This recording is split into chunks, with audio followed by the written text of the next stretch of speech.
Express train پوری رفتار سے اپنی منزل کی طرف بھاگی چلی جا رہی ہے۔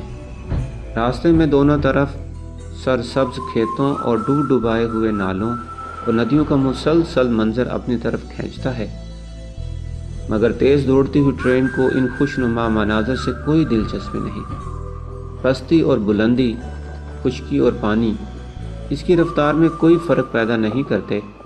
راستہ میں چھوٹے چھوٹے اسٹیشن آتے ہیں، مگر وہ ان کو چھوڑتی ہوئی اس طرح بھاگی چلی جاتی ہے وہ اسے کہیں ٹھہرنا نہیں ہے۔ با مقصد زندگی کا معاملہ بھی کچھ اسی قسم کا ہے۔ جس آدمی نے اپنی زندگی کا ایک مقصد بنا رکھا ہو، اس کی ساری توجہ اپنے مقصد پر لگ جاتی ہے، ادھر ادھر کے مسائل میں وہ اپنا وقت ضائع نہیں کرتا۔ با مقصد زندگی گزارنے والا آدمی ایک ایسے مسافر کی طرح ہوتا ہے جو اپنا ایک ایک لمحہ اپنی منزل کی طرف بڑھنے میں لگا دینا چاہتا ہے۔ دنیا کے خوشنما مناظر ایسے مسافر کو لبھانے کے لیے سامنے آتے ہیں، مگر وہ ان سے آنکھیں بند کر لیتا ہے۔ سائے اور اقامت گاہیں اس کو ٹھہرنے اور آرام کرنے کی ترغیب دیتی ہیں، مگر وہ ان کو چھوڑتا ہوا اپنی منزل کی طرف بڑھتا رہتا ہے۔ دوسری چیزوں کے تقاضے اس کا راستہ روکتے ہیں، مگر وہ ہر ایک سے دامن بچاتا ہوا بڑھتا چلا جاتا ہے۔ زندگی کے نشیب و فراز اس سے ٹکراتے ہیں، مگر اس کے باوجود اس کے عزم اور اس کی رفتار میں کوئی فرق نہیں آتا۔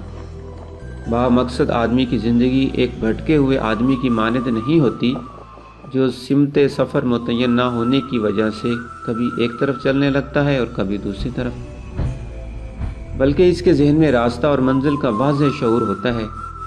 اس کے سامنے ایک متعین نشانہ ہوتا ہے۔ ایسا آدمی کیسے کہیں رک سکتا ہے؟ کیسے وہ دوسری چیزوں میں الجھ کر اپنا وقت ضائع کرنے کو پسند کرتا ہے؟ اس کو تو ہر طرف سے اپنی توجہ ہٹا کر ایک متعین رخ پر بڑھنا ہے اور بڑھتے رہنا ہے، یہاں تک کہ وہ اپنے مقصد کو پا لے، یہاں تک کہ وہ اپنی منزل پر پہنچ جائے۔ زندگی کو بامعنی بنانے کے لیے ضروری ہے کہ آدمی کے سامنے ایک سوچا ہوا نشانہ ہو، جس کی صداقت پر اس کا ذہن مطمئن ہو، جس کے سلسلے میں اس کا ضمیر پوری طرح اس کا ساتھ دے رہا ہو، جو اس کی رگ و پے میں خون کی طرح اترا ہوا ہو۔ یہی مقصدی نشانہ کسی انسان کو جانوروں سے الگ کرتا ہے۔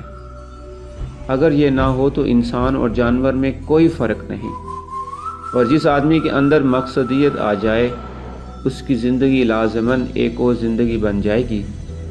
وہ چھوٹی چھوٹی غیر متعلق باتوں میں الجھنے کی بجائے اپنی منزل پر نظر رکھے گا۔ وہ یکسوئی کے ساتھ اپنے مقررہ نشانہ پر چلتا رہے گا، یہاں تک کہ منزل پر پہنچ جائے۔